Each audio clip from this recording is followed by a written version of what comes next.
백브리핑 시간입니다. 뉴스 스토리텔러 박진규 기자 나와 있습니다. 자, 시작해보죠. 네, 오늘은 잠 못 드는 밤 이렇게 키워드를 좀 잡아봤습니다. 보통 이제 저희는 주말에 뉴스를 네. 해야 되기 때문에 금요일이면 잠 못 드는 밤이곤 한데. 네, 고민이 박진규 있죠. 기자, 고민 있습니까? 무슨 아이템을 전해드릴까 고민을 항상 하죠. 그렇죠. 고민이 많죠. 네, 그 얘기가 아니고요. 네. 어제 이제 드라마 때문에 잠을 좀 못 잤다는 분들이 꽤 계시더라고요. 학교 폭력을 다룬 요즘 워낙 화제가 되는 이제 드라마 더 네. 글로리 이제 파트 2가 어제 공개가 됐습니다.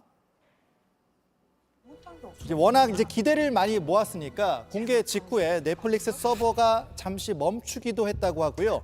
또 밤새서 몰아보겠다는 분들도 많더라고요. 이제 중의적인 의미로 잠 못 드는 밤이라고 키워드를 잡아봤습니다. 그만큼 이제 드라마가 재밌다는 얘기기도 하고 또 우리 현실의 학교 폭력이 그만큼 심각하다 그런 뜻도 이제 되겠죠. 아, 그런 중의적인 의미를 담았군요.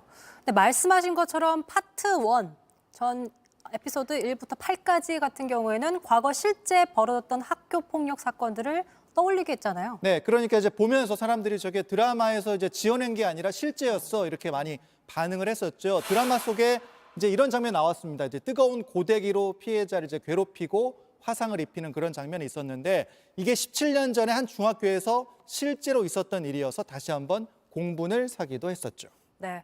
뭐 이렇게 드라마 자체가 흡입력이 있기도 했고 또 파트 1이 공개되고 나서 이제 어제 파트 2가 나오기 전까지 네. 유명인들에 대한 학폭 사건이 계속 터졌고 고발도 있었어요. 그렇습니다. 대표적이었던 게 이제 국가수사본부장에 임명됐던 정순신 변호사가 이제 사퇴를 했었죠. 아들 학교 폭력 사건이 있었는데 가해자는 서울대에 진학을 했지만 이제 피해자들은 트라우마에 시달렸습니다. 특히 이 사건은 학교 폭력 이후에 발생하는 이제 법적 분쟁에 대한 물음표를 우리 사회에 던졌잖아요. 네. 저희도 뉴스룸 통해서 이제 보도를 해드렸는데 정순신 변호사 측은 아들의 전학을 이제 막으려고 집행정지 신청만 이제 3차례 하기도 했었습니다. 가해자가 소송을 통해서 어떻게 더 피해자를 궁지에 몰 수 있는지를 보여주면서 학교 폭력에 대한 이제 심각성을 좀 보여줬습니다.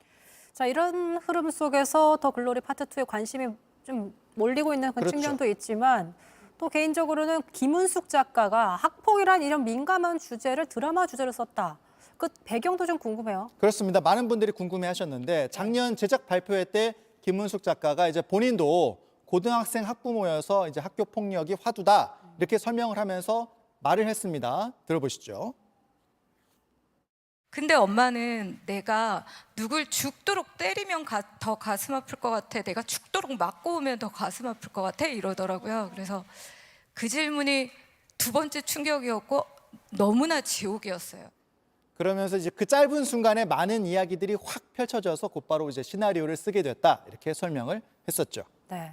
박진규 기자도 자녀가 있는 걸로 제가 알고 있는데 그렇습니다. 저런 질문 받으면 정말 마음이 아플 것 같아요. 생각하기도 좀 싫은 그런 상황인 거죠. 네, 어쨌든 그랬군요. 그럼 그 딸의 질문에 대해서 김은숙 작가의 결론은 뭐였나요? 예, 사흘 전에 관객과의 대화를 하면서 추가적으로 이제 설명을 했습니다.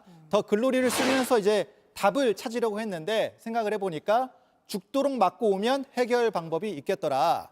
가해자들을 지옥 끝까지 끌고 갈 돈이 저에게는 있다. 그리고 나서 이제 김 작가가 한 다음 말이 중요한데요. 대부분의 피해자나 부모들이 다 자기처럼 돈이 많지 않다는 겁니다. 드라마 속 피해자처럼 말이죠. 네. 그런 분들을 응원해보고 싶었다 이렇게 설명을 했습니다. 그랬군요. 이제 그러면서 이제 피해자 문동은의 복수가 펼쳐지는 장면에 시청자들이 응원을 보내기도 했고 네. 또 통쾌하기도 했을 텐데 하지만 사실 이건 드라마잖아요. 그렇죠. 김은숙 작가도 말했듯이 현실은 또 반대니까 이제 현실을 좀 다시 제대로 봐야 할 상황인 것 같기도 해요. 네, 그렇습니다. 어느 때보다 이제 드라마도 있고 그래서 학교 폭력에 대해서 이제 강하게 대처해야 된다, 막아야 된다 이런 위기의식 공감대가 높아져 있습니다. 학폭이 문제가 된 건 어제 오늘 일이 아니니까 그간 대책이 잘 먹히고 작동을 했으면 더 글로리는 이제 나올 수 없었겠죠. 교과서적인 결론이긴 합니다만 이제는 정말 정치권, 정부, 교육계, 어른들이 응답을 해야 합니다. 드라마가 끝나도 사실 여운이라든지 상처는 끝나지 않기 때문에 네. 정말 적극적인 대처가 나올지 저희가 같이 지켜보고 취재해 보도록 하죠. 여기까지 듣죠. 박진규 기자였습니다. 수고하셨습니다.